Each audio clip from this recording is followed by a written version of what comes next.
Olá, meus amigos, minhas amigas, bem-vindos de volta aqui ao Eu Vou Passar.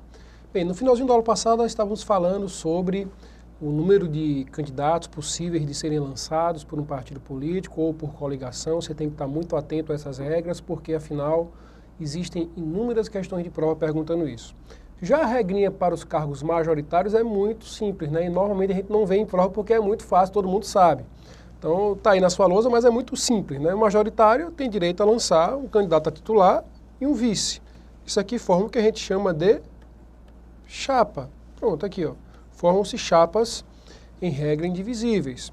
Senador, a depender, tem a renovação, né, de 1/3 ou de 2/3 a cada 4 anos. Tem eleição para senador, mas cada senador tem um mandato de 8 anos, né? Então a renovação se dá de 4 em 4 e aí se alterna a renovação de 1/3 ou de 2/3 do Senado. Então vai ter eleição que se lança um candidato a senador e vai ter eleição que se pode lançar 2 candidatos a senador. Cada candidato a senador tem direito a 2 suplentes, tá bom? Então aqui não tem muito mistério, tá bom? Quem é que vai requerer esse registro de candidatura perante a Justiça Eleitoral? Quem é competente para receber esse requerimento de registro de candidatura? Bem, competência é muito simples, a gente já falou lá nas aulas sobre a organização da Justiça Eleitoral, sobre competência que, em se tratando de requerimento de registro de candidatura, a competência é eleição municipal, juiz eleitoral. Eleição estadual, federal, muito cuidado com isso, vai ser Tribunal Regional Eleitoral. Então, deputado federal, senador, governador, tudo isso se registra perante o Tribunal Regional Eleitoral. E candidato a presidente e vice, só eles dois, se registram lá no Tribunal Superior Eleitoral. Muita atenção, porque deputado federal e senador, por mais que trabalhem em Brasília, eles têm o registro de candidatura formulado perante o Tribunal Regional Eleitoral do estado em que eles estão concorrendo, tá bom? E é evidente que é o próprio partido político ou a coligação que irá requerer, em regra, esse registro de candidatura. Em regra, nós temos um prazo que é até o dia 5 de julho, até às 19 horas do dia 5 de julho, para se requerer o registro de candidatura. E só quem, em tese, pode fazer o requerimento de registro de candidatura nessa data ou até essa data é o partido ou a coligação. O candidato sozinho ele não pode requerer o registro de candidatura individualmente.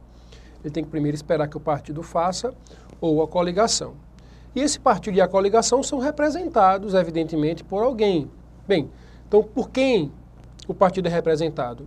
Pelo seu presidente ou delegado habilitado. Lembrem-se sempre, a gente já falou aqui, do 3, 4, 5, né? 3 delegados perante o juiz, 4 perante o TRE, 5 perante o Tribunal Superior Eleitoral. A coligação pode ter um representante, e além do representante ter a sua representação feita por presidentes dos partidos coligados, pelos delegados, a mesma coisa aqui, né? 3, 4 e 5, juiz, TRE, esse é um R, e TSE. Ou pelos diretores, pela maioria dos diretores, não é? Então, pela maioria dos diretores dos partidos políticos reunidos, também você tem a representação. E o próprio candidato pode requerer, mas depois, tá? O prazo é porque não está nesse slide aqui, mas vai estar no outro. O prazo, em regra geral, é até o dia 5 de julho, às 19 horas, tá? Esse é o prazo em regra geral. E só quem pode requerer nesse prazo é o partido ou a coligação. Se o partido ou a coligação sacanear, digamos assim, aquele pré-candidato, né, o filiado escolhido em convenção, ele mesmo pode ir lá e requerer o registro de candidatura. Professor, mas ele faz uma candidatura avulsa? Não, ele concorre pelo partido político, o partido que esqueceu de requerer o registro dele, entendeu? Então ele concorre, se ele for escolhido na convenção partidária, ele vai concorrer pelo partido, apesar de ele requerer sozinho, requerer ele mesmo diretamente o registro de candidatura perante a Justiça Eleitoral. Então ele requer o registro e ele vai ter até as 48 horas após a data da publicação das listas dos inscritos para postular perante a Justiça Eleitoral seu requerimento de forma individual. Mas ele, repito, ele continua a concorrer pelo partido político ou pela coligação, tá bom? Vamos para frente. Aqui a gente já falou, né, as eleições presidenciais, competência do TSE, federal, estadual, também chamada aqui de eleições gerais, Rapaz, será que eu escrevendo assim uma letrinha fica melhor, hein? Gerais. Tá ruim do mesmo jeito, né? Mas, enfim, e as eleições municipais vai ser perante o juiz eleitoral. Aqui, finalmente, o prazo para requerer registro de candidatura, né? Só para a gente reiterar e revisar, a gente já falou várias vezes desse prazo aqui. Então, em regra, quem pode requerer no prazo legal é o partido ou a coligação. Repetindo sempre que se foi formada a coligação, é ela que tem que fazer o requerimento. O partido individualmente não tem legitimidade para fazê-lo. E fará até às 19 horas do dia 5 de julho do ano eleitoral. Tá bom? Isso aqui é do ano eleitoral. Se porventura o partido ou a coligação não fizerem, o próprio candidato pode fazê-lo em 48 horas, como já falamos. Agora, que diabo é esse negócio de lista aqui, professor? Muito bem. Quando os partidos organizam os seus candidatos e requerem o registro, o juiz vai recebendo esses requerimentos, tá bom? Como todo mundo tem que requerer até o dia 5 de julho, ele vai receber o requerimento de todo mundo, dos partidos, das coligações, dos seus respectivos candidatos, e organizar uma lista.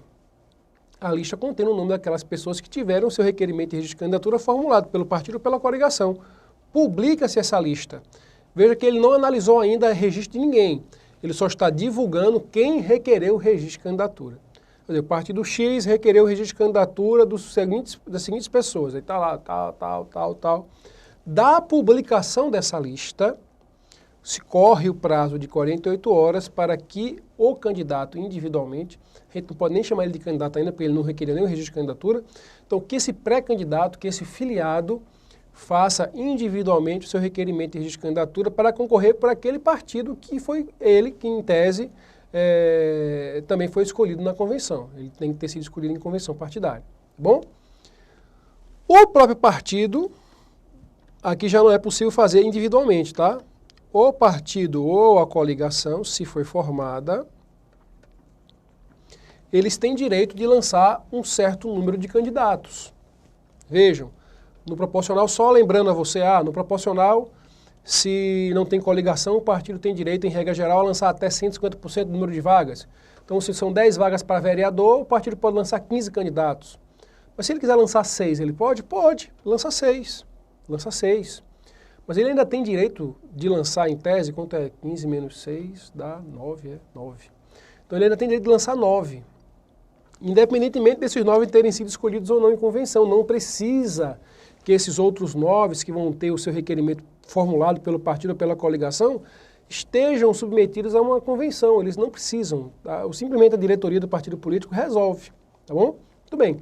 Então, o partido e a coligação podem requerer o registro de candidatos remanescentes, ou seja, candidatos que não foram escolhidos à época da convenção, sobra de vaga, o partido escolheu certo número de candidatos à época da convenção, mas sobrou vaga, e aí se ele arrumar outras pessoas para concorrer, ele pode lançar esses candidatos desde que o faça até 60 dias antes do pleito. Tá claro isso? Vamos embora. Quais são os documentos? Daqui a pouco ele vai falar, não deve estar aqui não. Deixa eu ver se está aqui, estou passando aqui, não. Eu vou falar logo aqui para não ter perigo de eu passar batido nisso. Deixa eu ver se eu tenho um espaçozinho aqui maior aqui. Não, vou usar aqui, ó. Vou usar aqui que fica mais fácil, tem mais espaço. Olha só, isso aqui é muito importante também. Deve estar em algum slide lá na frente, gente. Mas como a gente está falando sobre número de registro de candidatura e número de candidatos, é importante que você saiba o seguinte. Atualmente no Brasil, 30% dos candidatos são de um sexo, 70% do outro. 30% de um sexo, 70% do outro. Na prática, 30% acaba sendo de mulheres, 70% normalmente são homens. Eu já vi questão da CESP preconceituosa referindo que 30% era mulher. Está errado. É 30% de um sexo. Poderia ser 30% de homens, 70% de candidatos mulheres. Não teria problema nenhum.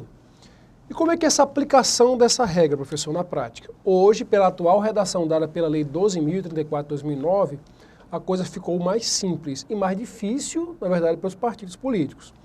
Imagina o seguinte, tu tem direito de lançar 20 candidatos, por exemplo. Desse número 20 candidatos, tem que ser 30% de um sexo e 70% do outro. Quanto é 30% de 20? Vamos ver se está bom. 30% de 20 dá 6, não é não? 6, acho que é 6. 6 para 20, 14, né? Então 30% seriam 6, 70% seria 14. Se eu estiver errado na conta, você me corrige depois aí no e-mail, qualquer coisa dessa natureza. Muito bem. Esses 6 aqui, obrigatoriamente, estão de um sexo. Os outros 14, no mínimo, tá? Isso aqui é mínimo, tá? Mínimo. Até é bom ressaltar isso. Mínimo 30%. Pode ser 50 de um sexo e 50 do outro? É claro, óbvio que pode. Pode ser 40 de um sexo e 60 do outro? Pode. Agora, o mínimo de um sexo é 30%. No projeto de reforma política se quer a paridade total de gênero. Se quer 50-50, tá bom? Hoje eu posso lançar 50-50? Posso, sem problema nenhum. Mas o mínimo é 30%. Então veja, se eu vou lançar 20 candidatos, no mínimo 6 deveriam ser de um sexo e 14, no máximo, do outro, tá bom? Então, na prática, isso eu estou falando de número pequeno de candidatos, na prática o partido lança muito mais, porque tem muito mais vaga disponível, então ele lança muito mais candidatos. Então, na prática, imagine os senhores o seguinte, imagina que às vezes ele não consegue encontrar os 6 de um sexo, 6 mulheres, às vezes é difícil. Então, na prática, a gente está vendo muita gente concorrendo como laranja mesmo, só para preencher o número de vagas, que é uma tristeza, né? E às vezes, como ele não consegue preencher as vagas, ele diminui. Então, vamos pensar no seguinte, imagina que o partido tinha, eu vou apagar aqui para a gente ganhar espaço. Você imagina que você já dá um pause aí, né? Que você tem esse direito de dar um pause, e a vantagem de aula online é essa. Então, imagina o seguinte, imagina que o partido tem direito a lançar 20 candidatos, mas ele pode, se ele quiser lançar só 10, pode ou não pode? Pode lançar só 10. Veja, se ele lançar 10, quantos candidatos são de um sexo e do outro? Aplica-se a mesma regra, 30% de um sexo, 70% do outro, tá bom? 30% de um sexo, 70% do outro. Sempre essa regra do 30-70 é do número de candidatos lançados pelo partido político. Porque o pessoal, às vezes, maquiava a coisa, entendeu? Sei lá, lançava 10 candidatos, aí, sei lá, queria lançar 20 candidatos. Ou não, 10 candidatos. Poderia lançar 20, mas lança 10. Por que lança 10? Porque, em tese, se ele fosse lançar 20, teria que ser pelo menos 6 mulheres, né? Reservar 6 mulheres. De um sexo, estou falando mulher porque normalmente é mulher. Muito bem. Aí, ao invés de ele lançar 20, ele lançava só 10, tá? Lança só 10. E aí ele reservava 3 para mulheres e 7 para homens. Esse era o correto. Só que, em vez de ele lançar os 3 mulheres e 7 homens, o que é que ele fazia? Ele fazia o seguinte, na regra anterior, lançava 7 homens e não lançava as 3 mulheres. Ou se ele quisesse lançar os 20, ele tinha que ser 6 de um sexo, 14 do outro, no máximo, né? No mínimo 30%, no máximo 70% do outro. Ele não cumpriu o mínimo e lançava só o máximo, 14. Essa regrinha, então, era descumprida na prática. Então, a Lei 12.034 veio para corrigir essa história e, atualmente, você é obrigado.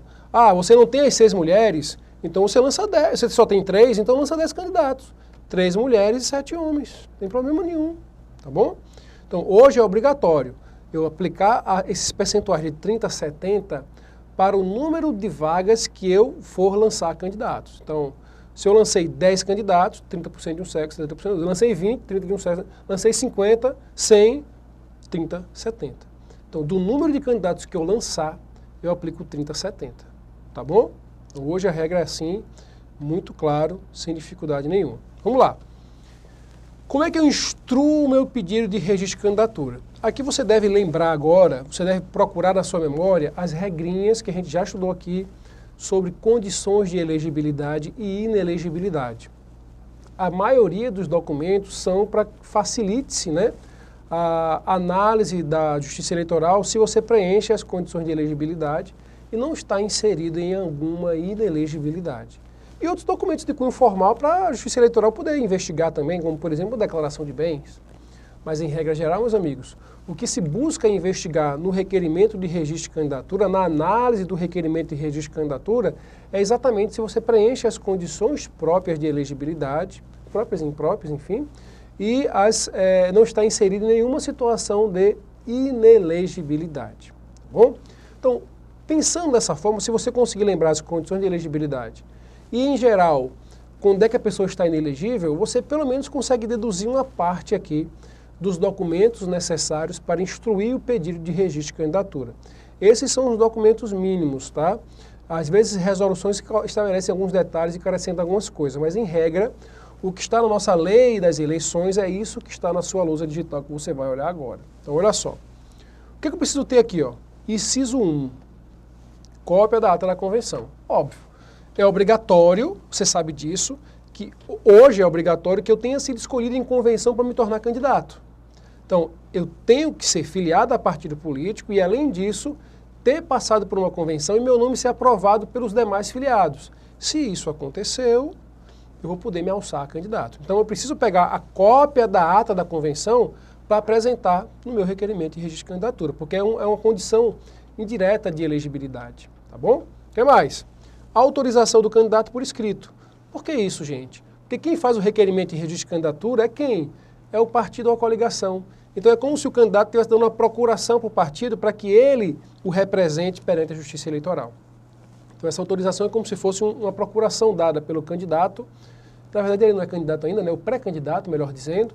Então é como se fosse uma procuração dada por esse pré-candidato ao partido ou à coligação para que represente ele perante a Justiça Eleitoral e possa requerer o registro de candidatura. Fácil, beleza? Simbora.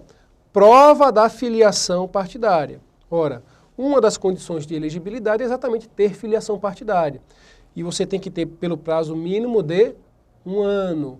O estatuto do partido político pode colocar um prazo maior, mas o prazo mínimo é de 1 ano. Então você tem que provar a filiação partidária, que você está afiliado a partido político. Muito bem. Declaração de bens assinada pelo candidato. Se você tiver a curiosidade de ir no site do TSE, você tem lá um campozinho das eleições. Então você busca por ano, 2014, 2012, 2010, você tem esse campozinho lá no site do TSE. E se você quiser pesquisar, por exemplo, eu sou muito curioso. Então eu ia lá, rapaz, eu vou pegar aqui um candidato qualquer que vou escolher. E se ficava lá, às vezes eu via todos. Eu não estava sem ter o que fazer, não, eu vou ver todos aqui, né? Nunca fiquei sem ter o que fazer, mas enfim, tem hora que a curiosidade bate mais forte, e aí a gente fica sem dormir para ficar vendo essa besteira. Então eu ficava vendo lá, candidato a vereador 2012. Você vê os candidatos a vereador em Fortaleza, vamos ver o que esses danados têm. Aí você tem lá a declaração de bens, todos eles têm declaração de bens declarada no site da Justiça Eleitoral. No site consta lá a declaração de bens dele, tá bom? É pública, ele acaba tornando público os seus bens, tá bom? Eu acho ótimo quando eu advogo também na área de recuperação de crédito, eu acho ótimo quando tem um candidato que é devedor, porque aí eu já vou logo no site da Justiça Eleitoral para saber o que é que ele tem de bens, para a gente ir atrás dos bens dele, não? É exatamente o que acontece. Então, inclusive, eu acabei de fazer um acordo com um deputado estadual que estava devendo um amigo meu. Mas, enfim, um amigo meu não, um cliente. Mas, enfim, eu sabia lá o que ele tinha, né? Eu fui lá no site da Justiça Eleitoral, opa, ele tem isso, tem isso, tem isso, tem isso, tem isso. Então, para mim, é uma beleza. Não que eu goste de militar contra deputado, mas o outro era político também, era briga de política, então estava valendo. Vamos lá, um prestou dinheiro para o outro para a campanha, certamente foi isso. Eu não vou entrar no mérito dessa discussão. Vamos lá. Declaração de bens é necessária para que você, inclusive, avalie o aumento patrimonial daquela pessoa, porque tem que ser compatível, né? O aumento patrimonial da pessoa tem que ser compatível com o salário que ela recebe. Então, se o cara aumentou, sei lá, 1 milhão, 2 milhões no seu patrimônio em 4 anos, ele está roubando, entendeu? Porque ele não vai ganhar essa quantidade de dinheiro só de salário. Não dá, não dá. Porque, na verdade, você consegue juntar o seu salário todo, porque um deputado, um senador mal pega no seu salário, né? Porque os privilégios são tão grandes que carro, celular, viagem e tal, que o salário é poupança. O salário do deputado, de senador é poupança. O resto ele consegue tudo de graça, na maioria das vezes. Então vamos lá. A declaração de bens também serve até para o seu servidor. Se você é servidor, você tem que fique sabendo disso, viu? Se você é servidor, você precisa apresentar sua declaração de bens. Não vai esconder isso daí. Então, o órgão público precisa da sua declaração de bens e aqui, se você quer ser candidato, precisa também ser apresentada essa declaração de bens, tá bom? Cópia do título eleitoral ou uma certidão fornecida pelo cartório eleitoral de que o candidato é eleitor, né, que tem alistamento eleitoral. E aonde? Na circunscrição onde ele vai concorrer, tá? ou se ele fez transferência do domicílio eleitoral, se ele tem o prazo mínimo de 1 ano naquele domicílio eleitoral. Ora, então aqui eu provo duas coisas com o título, ou com a certidão. Que eu tenho o alistamento eleitoral e que eu tenho o domicílio eleitoral no local onde eu vou concorrer à eleição. Então, se eu vou ser candidato a vereador de Fortaleza, eu preciso ter domicílio eleitoral em Fortaleza. O título prova as duas coisas, que eu tenho o alistamento e que eu tenho o domicílio eleitoral onde eu quero concorrer. E esse prazo de domicílio eleitoral, que a gente já falou na época própria, em outras aulas passadas, é de no mínimo 1 ano. Então você tem que ter pelo menos 1 ano de domicílio eleitoral no local onde você quer concorrer. Vamos para frente. Olha só. Certidão de quitação eleitoral, você tem que estar em Tem uma polêmica danada agora nessa de quitação eleitoral, vou já falar. Vou pular ela aqui, vou falar de todos, depois a gente volta para falar das polêmicas em torno da quitação eleitoral. Então você tem que ter certidão de quitação eleitoral, ou seja, não está em dívida com a justiça eleitoral. Se você não votou, não justificou e não pagar a multa, por exemplo, você está em dívida com a justiça eleitoral. Você não pode requerer registro de candidatura, não. Se você concorreu em uma eleição anterior e não pagou uma multa numa propaganda que você fez errado, você, em tese, não tem quitação eleitoral, você não pode concorrer. Você não prestou contas na eleição passada, você não tem quitação eleitoral, meu amigo. Se está sem quitação eleitoral, você não pode concorrer, tá bom? Então, é requisito que você tenha quitação eleitoral. Muito bem. O que mais? Certidões criminais. Ora, para que serve eu ter certidão criminal negativa, né? Fornecida pelo órgão da distribuição da Justiça Eleitoral Federal ou Estadual? Para que serve isso? Para verificar exatamente se você não está inelegível, né? Porque se tiver uma condenação por órgão colegiado de crimes, não de todos, né? Mas daquela lista de crimes que a gente viu aqui na aula sobre inelegibilidade, sobre capacidade eleitoral passiva, se você estiver inserido em um desses crimes, meus amigos, você está inelegível, e se você está inelegível, você não pode concorrer a nenhum cargo público eletivo. É assim? Beleza. O detalhe, meus amigos, é que essa certidão criminal, e muita gente vacila nesse negócio aí, gente, é por isso que, se você está me assistindo, você é candidato, contrate um assessor jurídico, contrate um consultor, faça consultoria, porque o que a gente vê de besteira esse partido cometendo, principalmente no interior, é brincadeira, é absurdo. Então o cara vai concorrer ao cargo, o cara é deputado, por exemplo, o cara é deputado. Se o cara é deputado, o cara já é julgado no tribunal, não é não? O cara é deputado estadual, ele é julgado no Tribunal de Justiça, beleza? Ele tem prerrogativa de foro. Aí o cara vai lá, o animal pega e junta a certidão de distribuição de processo de primeira instância. Não serve. Não serve, porque o cara já é julgado na segunda instância. Então ele tem a certidão negativa da primeira instância, não tem nenhuma condenação contra ele, mas o que importa é a certidão de segunda instância. Eu, na dúvida, meu amigo, eu junto tudo. Quando eu estou assessorando o pessoal, eu mando juntar tudo. Pego uma certidão aqui no Tribunal de Justiça, no TRE, na Justiça Comum, na Justiça Federal, na Justiça Eleitoral, enfim, junto tudo. Por quê? Na dúvida, meu amigo, é melhor o que abunda não prejudica, tá? Mas se o cara é deputado, ele já tem prerrogativa de foro. Se o cara é prefeito, se o cara é governador, o cara tem prerrogativa, o cara é julgado por um órgão colegiado já. Então eu preciso juntar não só a certidão da primeira instância, como também, porque eu poderia ter sido, enfim, o processo pode ter sido transitado e julgado na primeira instância, entendeu? Então é importante e é obrigatório trazer a certidão da primeira instância também. Mas quem tem prerrogativa de foro, eu tenho que trazer as certidões da segunda instância. Se o cara é julgado lá no STF, ora, o presidente da República é julgado no STF, então eu tenho que pegar a certidão de distribuição de ação lá no Supremo Tribunal Federal também, fora na primeira instância, na segunda instância, no STJ, se for o caso, tá bom? Eu até trouxe a minha aqui, eu até paguei meu CPF aqui, ó, mas eu paguei aqui, cadê aqui? Aqui, ó. Isso aqui é uma certidão, por exemplo, né? Isso aqui é uma certidão de distribuição, tal. Então aqui, ó, ações criminais, execuções penais e de auditoria militar, porque militar também precisa, né? Porque você pode ter praticado um crime militar. Então, ó, até a presente data, não tem a data aqui, né? Eu não vou ser que eu não sou besta. Mas até essa data não tem nada, ó, certifique que revê nos registros, até a presente data, contra eu, aqui sou eu, ó, não tem nada. Nunca fui condenado, graças a Deus, por nada na minha vida, e se Deus quiser, nunca serei, tá? Porque eu nunca vou entrar nessa picaretagem aí. Então, a gente às vezes advoga para os picaretas, é verdade. Mas a gente precisa ganhar dinheiro, né? Mas não que a gente, às vezes, não abandone certas causas, porque a picaretagem às vezes é demais, né? Então a gente tem que ter um limite ético também. Mas todo mundo tem que ter um advogado, tá, gente? Todo mundo tem que ter um advogado. Então, não critique aqueles advogados que advogam para os picaretas, porque afinal, além de precisar ganhar o seu pão de cada dia, aquele picareta, ele obrigatoriamente vai ter que ter defesa. Então, o advogado bom ou mau, ele vai ter que defender. Alguém vai ter que defender aquela pessoa, tá? Na maioria eu seleciono meus clientes, normalmente, eu pelo menos acho que não são picaretas, né? Mas a gente sabe que é difícil ter político que não tenha, pelo menos, né, alguma coisinha assim estranha por trás. Eu imagino que as pessoas que eu procuro trabalhar sejam as mais éticas possível, mas a gente sabe que nem sempre são, às vezes a gente se surpreende com as coisas que a gente acaba descobrindo na nossa vida. Então vamos lá, certões criminais. Fotografia, porque afinal vai ter que aparecer a fotografia lá na urna eletrônica, não? Fotografia do candidato em preto e branco, lembre-se que as fotos são em preto e branco. Quando você vai para a resolução no TSE, graças a Deus não é cobrado isso, eles especificam até qual é o formato da foto e tal, os detalhes, tá bom? A lei das eleições traz só fotografia do candidato em preto e branco. Prova da desincompatibilização, se for o caso, prova da desincompatibilização, se for o caso, porque se você não exerce um cargo público, você não precisa se desincompatibilizar. Se você o que é engraçado agora que eu vou dizer, né? Se você exerce um cargo no legislativo, você também não precisa se desincompatibilizar. Se eu for professor de uma escola, eu preciso me desincompatibilizar. Se eu for professor de uma escola pública, eu preciso me desincompatibilizar. Mas um cara que é senador não precisa se desincompatibilizar. É engraçado isso, né? É uma desproporção danada. Mas enfim, não é? Se você exerce um cargo que demanda a desincompatibilização, eu não vou falar sobre desincompatibilização aqui, porque é um tema de uma aula própria, lá dentro da capacidade eleitoral passiva, que a gente já abordou aqui nas nossas aulas, eu vou passar.